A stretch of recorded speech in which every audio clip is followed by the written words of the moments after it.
Moses' wrap-up. Well, you say, Moses gave a speech. Oh, right, Sam says. Devarim is the introduction to the book of Deuteronomy, which is mostly Moses' final speech right before the people enter Israel. It must be inspirational, epic. But I don't exactly remember how it goes. Remind me, what are the highlights? Well, you respond, Moses reviewed a few stories from the desert. Right, Sam says back. It must have been the major ones, like Revelation at Sinai, the Golden Calf, Korach's rebellion. Well, no, you say. Moses did mention the sin of the spies, but he also talked about a few other stories from the book of Numbers.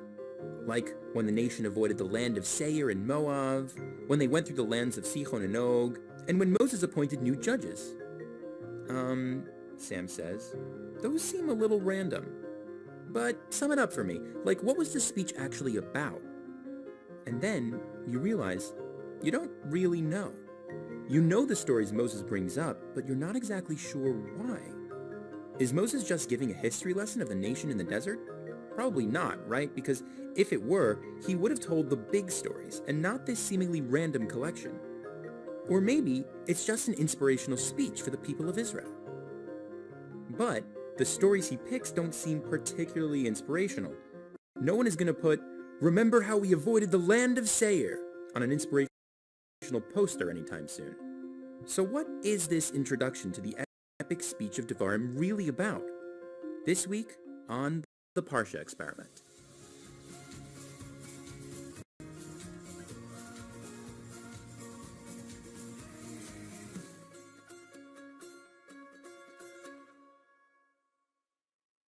Hi, I'm Imu Shalev, and welcome to the Parsha Experiment.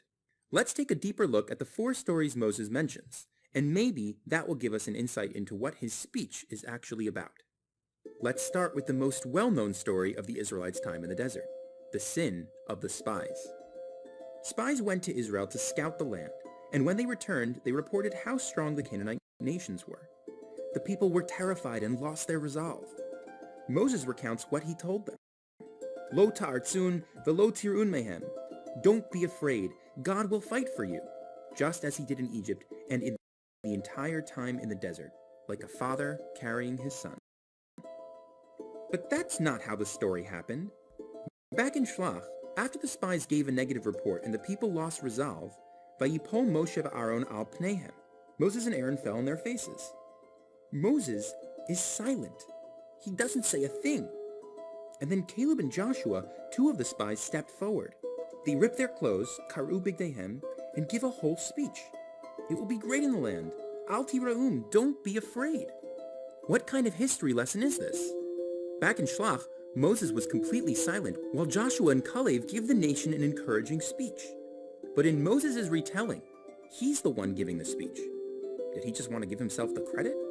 What's with these changes? And why does Moses bring up this story in the first place? Does he not remember that the sin of the spies is the biggest failure in Israel's national history?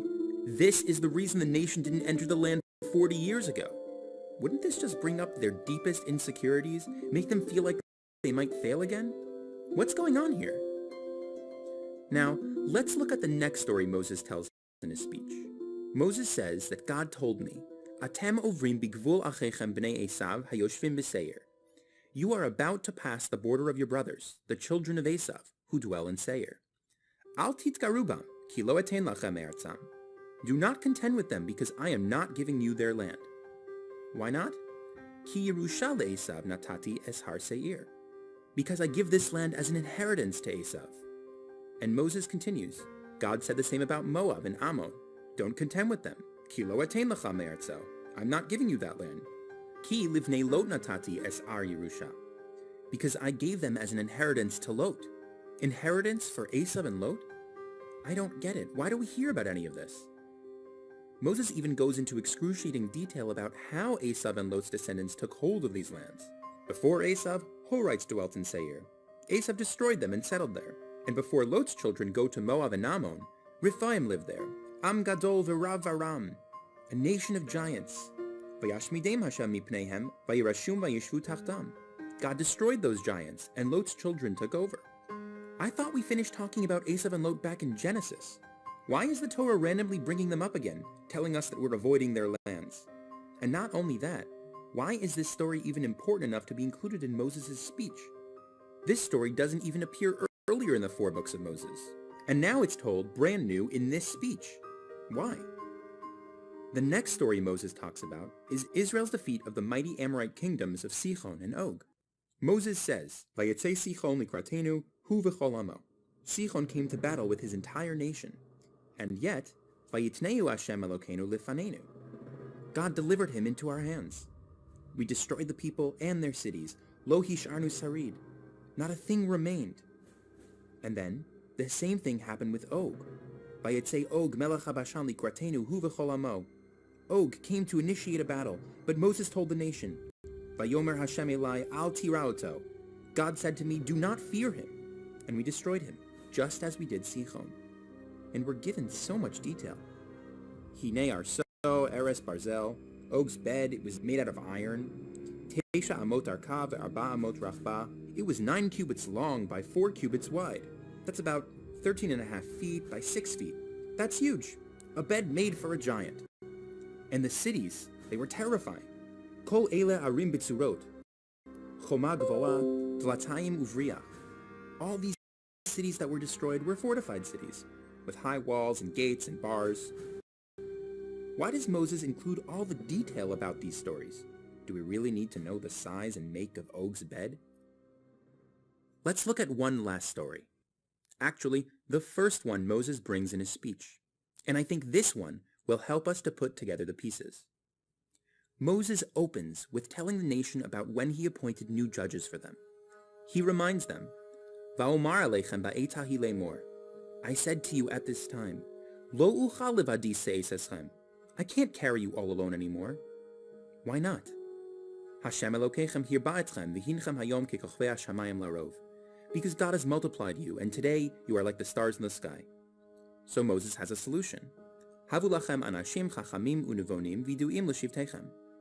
Pick for yourselves wise men, vasimem beroshechem, and they'll judge you and share the burden with me. The original version of this story had happened back in Parshat Behalotcha, but like the others, the original is told a little differently. The people had been complaining. They wanted new food. They were sick of man. And Moses just gives up on them. He says to God, Lama harayota lavadecha? Why have you done this evil to me, your servant?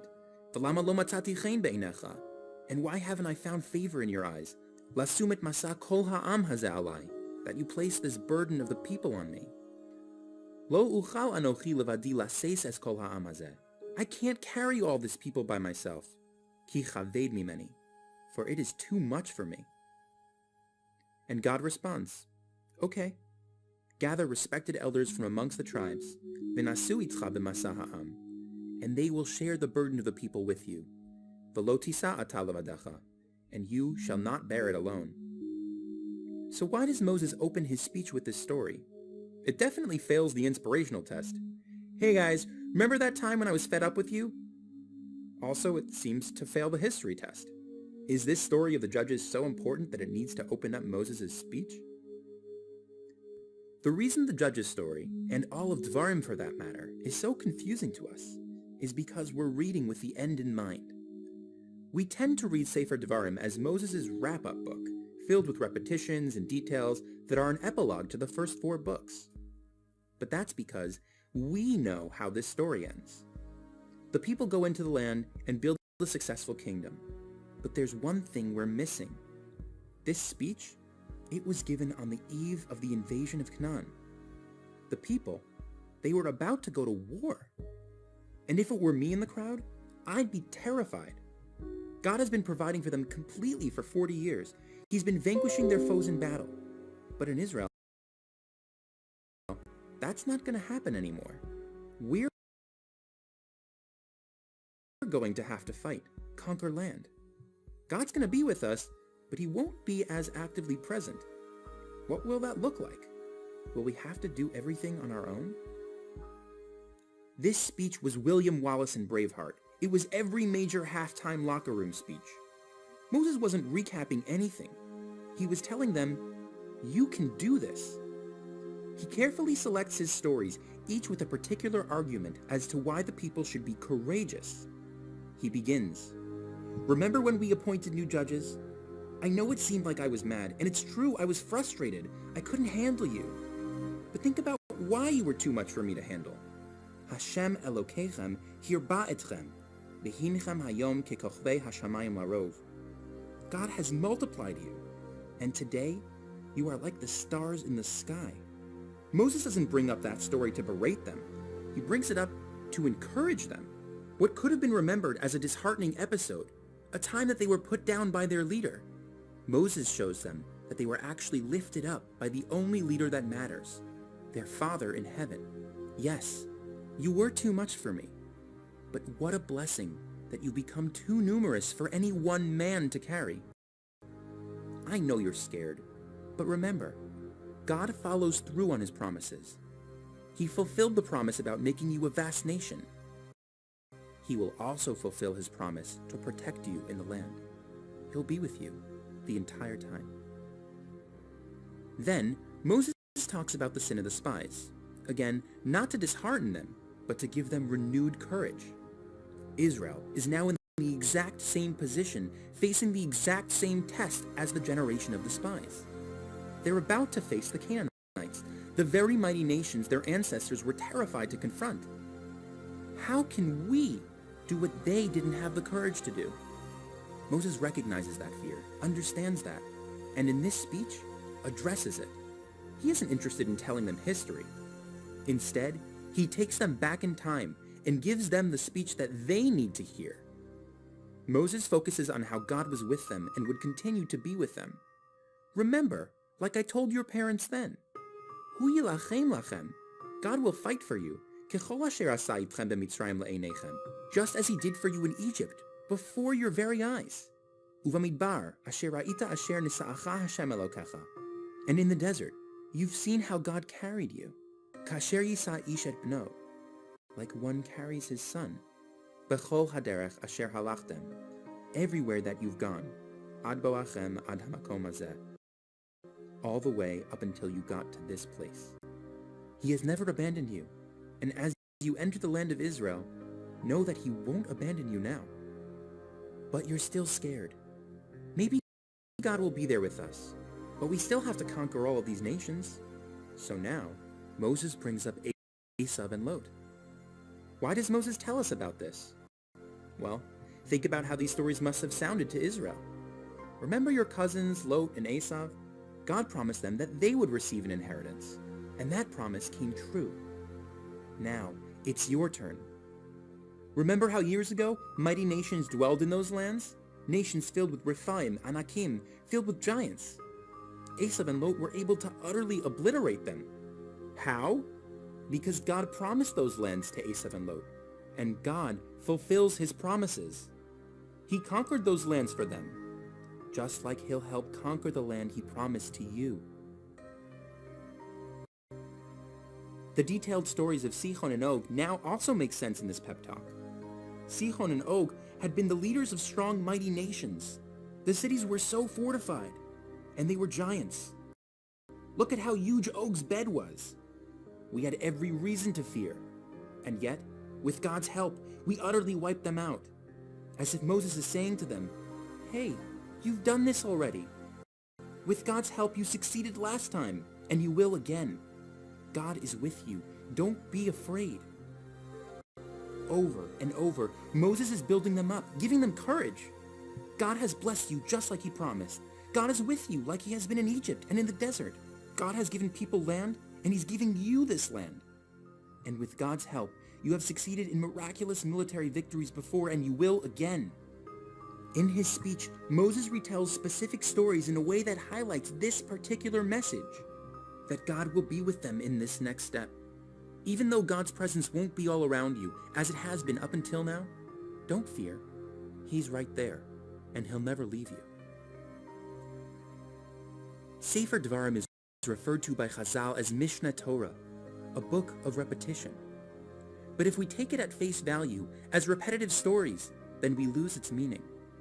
We are meant to read this book not to relive the story of the spies or of the judges, but to put ourselves in the shoes of a people who didn't know how it all would end.